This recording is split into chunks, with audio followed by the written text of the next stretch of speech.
नमस्कार, मी शोभा बोटे।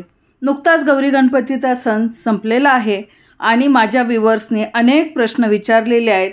आपल्या चॅनलवरती गौरीला साडी कशी नेसवावी, गौराईंचे आगमन कसं करावं, विसर्जन कसं करावं, या सर्व व्हिडिओज अपलोड केलेले आहेत आणि माझ्या अनेक व्ह्यूअर्सनी काही प्रश्न विचारलेले आहेत। त्या प्रश्नांना उत्तर देण्याच्या उद्देशाने मी हा व्हिडिओ बनवत आहे।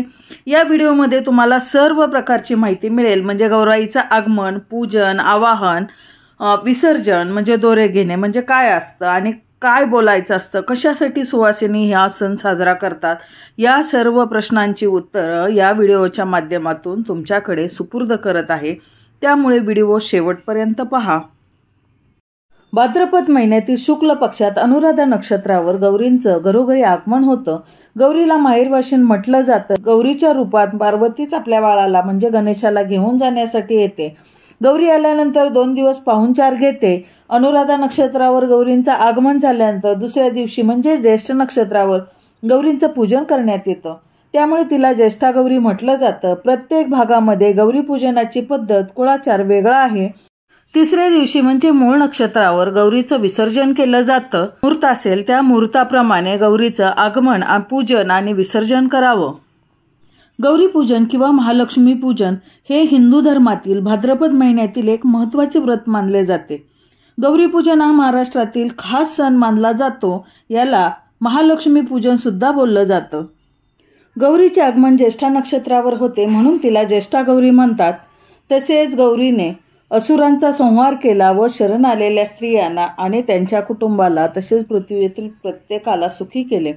महालक्ष्मीच्या कृपा प्रसादाने आपल्याला सौभाग्य प्राप्त झाले म्हणून तेव्हापासून सर्व स्त्रिया महालक्ष्मी किंवा गौरीची पूजा करू लागल्या। आपल्याकडे गौरी आवाहन करण्याच्या विविध पद्धती प्रांतात प्रचलित आहेत। कुलाचार आणि परंपरेनुसार महालक्ष्मीचे किंवा गौरीचे आवाहन पूजन केले जाते। काही कुटुंबात गौरीचे मुखवटे असतात तर काही कुटुंबात परंपरेनुसार पाणवठ्यावर जाऊन 5 किंवा 7 किंवा 11 खडे आणून त्याची पूजा करतात। गौरी आणण्यापूर्वी किंवा गौरीचं आवाहन करण्यापूर्वी सर्व घराची स्वच्छता करावी, कानाकोपरा स्वच्छ करावा। गौराईचे मुखवटे धान्याच्या राशीमध्ये एखाद्या तामणात ठेवावे। आता धान्याच्या राशीमध्ये म्हणजे किती रास घ्यावी तर 1.25 भांड, 1.25 किलो, जेवढ्या भांड्याचं प्रमाण तुमचं आहे तेवढं घ्यावं, जेणेकरून गौराईचे मुखवटे राशीमध्ये अर्ध्यापर्यंत बुडले जातील एवढे घ्यावेत। त्या मुखवट्यावरती नवीन वस्त्र ठेवावं। गौराईला हळदी कुंकू अक्षता वाहून, फुलं वाहून नैवेद्य दाखवावा। नैवेद्य दाखवताना दूध साखरेचा नैवेद्य दाखवावा। त्यानंतर कलश भरून ठेवावा, तुळस ठेवावी। बाजूलाच ताटामध्ये हळदी कुंकवाचं पाणी करून ठेवावं। पूजा करावी आणि कलशाची पूजा करावी। गौराईची पावलं उठवून ठेवावीत, कलश भरून ठेवावा। तर आगमन करताना जी गौराईला घेऊन येते तिचे पाय दूध आणि पाण्याने धुवावेत। पायावरती स्वस्तिक काढावे। घराच्या दारापासून लक्ष्मीच्या पायांचे ठसे उमटवतात। घरात येताना पावलावरून गौरीचे मुखवटे आणतात। कपाळाला हळदी कुंकू लावावं। त्यानंतर गौराईला हळदी कुंकू, गंध, अक्षता लावाव्यात, ओवाळावं, धूप आरती दाखवावी, अगरबत्ती लावावी। घेऊन आलेली व्यक्ती ही धान्याचं माप ओलांडून म्हणजे जशी काही गौराई धान्याचं माप ओलांडूनच आत येते। ताटामध्ये हळदी कुंकवाचं पाणी करून हाताने गौराईची पावलं पुढे उमटवली जातात आणि त्या पावलावरती पाऊल ठेवून गौराई आगमन करत असते। तर जी पुढे पावलं काढत असते ती म्हणते, आल्या आल्या गौरी कशाच्या पावली, तर गौराई घेऊन येते ती म्हणते, सोन्याच्या पावली, रुपयाच्या पावली, धनधान्याच्या पावली, समृद्धीच्या पावली, संततीच्या पावली, सौभाग्याच्या पावली, मुलाबाळांच्या पावली, गुराढोरांच्या पावली, सुख समृद्धीच्या पावली, धनधान्याच्या पावली। घरामध्ये समृद्धी नांदावी, सर्वांना सुख, शांती, समाधान, संतती, संपत्ती, आरोग्य, दीर्घायुष्य मिळावं, सौभाग्य मिळावं यासाठी प्रार्थना करत असते। गरजेनुसार गाई वासरे, धनधान्य, अलंकार, पुत्र पौत्र, दीर्घायुष्य, व्यवसायातील प्रगती, परीक्षेतील यश अशा अनेक मनोकामनांचा उल्लेख केला जातो। गौरींचं आवाहन केलं जातं आणि त्यानंतर गौराईचं पूजन केलं जातं। गौरी पूजनाची प्रत्येक ठिकाणी पद्धत आणि परंपरा ही वेगळी आहे। काही कुटुंबामध्ये गौरीचा मुखवटा आहे तर काही पारंपरिकपणे जलाशयातून 5, 7 किंवा 11 खडे वा दगड घेऊन त्यांना गौरी स्वरूप मानून पूजा करतात. काही कुटुंबामध्ये गौरीचा एक मुखवटा असतो तर काही कुटुंबामध्ये 2 असतात. काही कुटुंबामध्ये पिढ्यानपिढ्या चालत आलेल्या पितळी मुखवट्याचीच पूजा केली जाते, तर शाडूचे, प्लास्टर ऑफ पॅरिसचे किंवा फायबरच्या मुखवट्याची पूजा केली जाते. तर काही ठिकाणी गौरीच्या चित्रांची मनोभावे पूजा केली जाते. हे पूजन करण्यामागे विविध पद्धती आहेत. यामध्ये परंपरेनुसार धातूची, मातीची किंवा कावर गौरीचे चित्र काढून, तर काही ठिकाणी नदीकाठचे 5 खडे आणून त्याचे गौरी म्हणून पूजन केले जाते. धातूच्या कोठ्यांवर मुखवटा बसवतात. काही ठिकाणी सुवासिक फुले येणाऱ्या वनस्पतीची रोपे अथवा तेरड्याची रोपे एकत्र करून त्याची प्रतिमा तयार करतात आणि त्यावर गौरीचा मुखवटा चढवतात. गौराईंना नवीन साड्या घ्याव्यात आणि या साड्या गौरी विसर्जनानंतर घरातील स्त्रियांनी वापराव्यात. आता दुसरा प्रश्न येतो की दरवर्षी तुम्ही मुकुटांचं विसर्जन करता का? तर नाही. जोपर्यंत मुकुट चांगल्या स्थितीत आहेत तोपर्यंत ते व्यवस्थित ठेवावे आणि पुढच्या वर्षी त्या मुकुटांचं किंवा त्या मुखवट्याचं पूजन करावं. फुटलेले किंवा तडा गेलेले मुखवटे वापरू नयेत, तर त्याचं विसर्जन करावं. गौरी पूजनाचा दिवस कसा असतो तो पाहूया. पहिल्या दिवशी गौराईच्या पुढे पानाचे विडे ठेवावेत. तसंच जेव्हा गौरी स्थापन करतो त्यावेळी मध्ये कलशामध्ये पत्रीची गौर ठेवावी, तिची ओटी भरावी.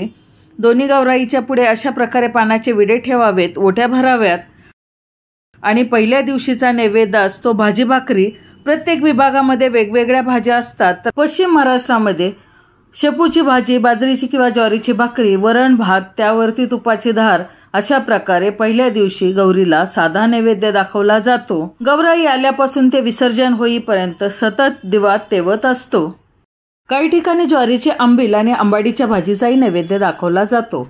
गौरी पूजनाचा दुसरा दिवस कसा असतो ते पाहू. ज्येष्ठा नक्षत्रावर गौरीची किंवा महालक्ष्मीची पूजा करतात व महानैवेद्य दाखवतात. माहेरी आलेल्या गौरीला विशिष्ट प्रकारचे किंवा विविध प्रकारचे पदार्थ खाऊ घालण्याची पद्धत आहे. फराळाचे सर्व पदार्थ बनवले जातात आणि त्याचा नैवेद्य दाखवला जातो. फळे अर्पण केली जातात. धान्याच्या राशी लावल्या जातात. अनेक ठिकाणी आपापल्या परंपरेनुसार नैवेद्याचा फुलोरा तयार केला जातो. माहेरवाशीण ज्येष्ठ गौरीला पुरणाचा किंवा पुरणपोळीचा नैवेद्य दाखवतात. 16 भाज्या, 16 चटण्या, 16 कोशिंबिरी किंवा 16 पक्वाने अशा प्रकारे फराळाचे पदार्थ केले जातात. किंवा यथाशक्ती तुम्हाला जेवढं शक्य होईल तेवढे पदार्थ करून नैवेद्य दाखवावा. आणि 16 दिव्यांनी आरती करतात आणि संध्याकाळी हळदी कुंकवाचा कार्यक्रम केला जातो. रात्री जिम्मा फुगड्या, घागरी फुंकणे असे खेळ खेळून गौराईचे जागरण केले जाते. काही ठिकाणी गौराई पूजनाच्या दिवशी सवाष्णीला जेवण घातले जाते किंवा जेवू घातले जाते. जसे काय गौराई माहेरवाशीण आलेले आहे आणि तिचे लाड पुरवत आहे, अशा प्रकारे जी सवाष्ण जेवायला येते तेव्हा त्यांचे लाड तसे केले जातात. माहेरी आलेल्या मुलीची ज्या प्रकारे दृष्ट काढतो, नजर काढतो, त्या प्रकारे गौराईची दृष्ट काढतात. तिसऱ्या दिवशी मूळ नक्षत्रावरती गौराईचं विसर्जन केलं जातं. दोन्ही गौरीच्या पुढे जी ओटी ठेवलेली असते त्याचा भात शिजवला जातो आणि करंजीचा नैवेद्य दाखवला जातो. आज गौराई सासरी जाणार असे म्हणून 2 गौराईसाठी 2 ओट्या ठेवलेल्या असतात. पानाचे विडे ठेवलेले आहेत, त्यावरती दही भाताचा नैवेद्य दाखवलेला आहे. आणि जे इथे धाग्यांची गुंडी ठेवलेली असते ओटीमध्ये, त्यापासूनच दोरे घ्यायचे असतात. आमच्याकडे त्याला दोरं घेणं बोलतात, म्हणजे गौराईचे दोरे घेणे. काही ठिकाणी गाठी घेणे बोलतात. तिसऱ्या दिवशी मूळ नक्षत्रावर गौरींचे विसर्जन केले जातात. सातारा विभागामध्ये ज्याप्रमाणे विसर्जन करतात त्याप्रमाणे सांगते की दोन्ही गौरींच्या मध्ये जे कलश ठेवलेला असतो ती खरी गौर असते आणि तिची ओटी भरलेली असते. किंवा दोन्ही गौरींच्या पोटामध्ये जो धागा आणि तांदूळ ठेवलेले असतात त्या तांदळापासून भात तयार केला जातो आणि भात, दही भात आणि गुळाचा नैवेद्य हा मेन असतो. तसंच कानवले म्हणजेच करंजी हा नैवेद्य यासाठी महत्त्वाचा असतो. या दिवशी सवाष्ण बायका दोरे घेतात, म्हणजे जिच्या घरी गौरी बसलेली आहे तिच्याकडे दोरे घेण्याची प्रथा असते. म्हणजे जी गुंडी आपण मध्ये ठेवलेली असते त्याचेच दोरे घेतात. आता गौरीच्या ज्या पूजा करताना आपण जी पत्री घेतलेली आहे किंवा जी मध्ये आपण गौर ठेवलेली होती त्याच्यातून काही पत्री, हळकुंड, सुपारीचे तुकडे, खारकांचे तुकडे किंवा खोबऱ्याचे तुकडे, हळदी कुंकू अशा प्रकारे सर्व साहित्य घेतलं जातं. तसंच 2 गौरींच्या 2 ओट्या भरलेल्या असतात. म्हणजे जाताना माहेरवाशीची पाठवणी आपण ज्याप्रमाणे करतो त्याचप्रमाणे गौराईची पाठवणी करायची असते। आता गौराईच्या जे धागे असतात, आता आमच्याकडे दोरे घेणं म्हणतात किंवा गाठी मारणं म्हणतात, प्रत्येक ठिकाणी ही पद्धत वेगळी आहे। सातारा विभागामध्ये 5 पदरी 7 पदरी असे धागे घेतले जातात आणि त्याला हळद कुंकू पाणी लावून त्याचं पोतं तयार करतात। काही ठिकाणी याला पोतं म्हणतात, काही ठिकाणी दोरा म्हणतात। तर ते पोतं तयार केलं जातं आणि त्याला 5 गाठी 7 गाठी किंवा 16 गाठी अशा मारल्या जातात। प्रत्येक घरामध्ये जेवढी पुरुष मंडळी आहे तेवढे दोरे घेतले जातात। म्हणजे कोणाच्या घरात 2 असतील 3 असतील 5 असतील अशा प्रकारे ते दोरे घेतले जातात। तर पहा, हात ते 1.5 हात दोरा घ्यायचा, तो 5 पदरी करून घ्यायचा किंवा 7 पदरी करायचा, त्याला हळद कुंकू पाणी लावायचं, अशा प्रकारे चोळायचं, म्हणजे हा एक दोरा झाला। अशा प्रकारे घरात जेवढी पुरुष मंडळी असतील तेवढ्यांचे दोरे घेतात। त्यानंतर आलेल्या सवाष्णे त्या दोऱ्याला म्हणजे जे गाठी सर्व मारलेल्या आहेत त्यामध्ये सर्व पूजेचं साहित्य मारत 5 गाठी 7 गाठी किंवा 16 गाठी मारायच्या असतात। माझे जे गौरी विसर्जन कसं करावं त्यामध्ये मी सर्व डिटेल माहिती दिलेली आहे, त्याची लिंकसुद्धा मी डिस्क्रिप्शन बॉक्समध्ये देत आहे, तेथे जाऊन तुम्ही चेक करू शकता।